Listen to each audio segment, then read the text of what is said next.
জন্মদিন পালন করা, জন্মদিনের কেক, বেলুন, এগুলো মোমবাতি বিক্রি করা যায় কিনা? জন্মদিন পালন করা খ্রিস্টানদের কালচার এবং নির্বোধদের কালচার। একটা বছর শেষ হয়ে আপনার নতুন একটা দিন আসছে জীবনের, জন্মদিন যেটাকে বলি আমরা। এটা তো একটা বছর চলে যাওয়ার পরে নাকি? একটা বছর চলে গেলে নতুন বছর আসলে ফুর্তি করা কোনো বুদ্ধিমান মানুষের কাজ?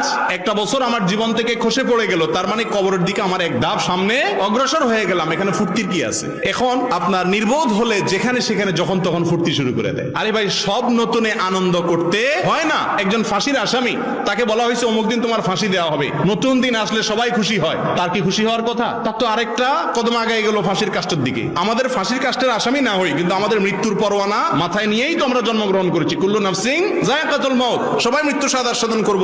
একটা জন্মদিবস আসা মানে হলো জীবন থেকে একটা বছর চলে যাওয়া। এখানে ফুর্তি হওয়ার কিছু নাই, বরং চিন্তা করার বিষয়, ঠিক না? ঠিক।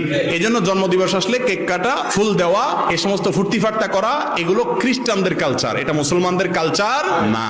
এগুলো ভুল কাজ, জায়েজ নাই।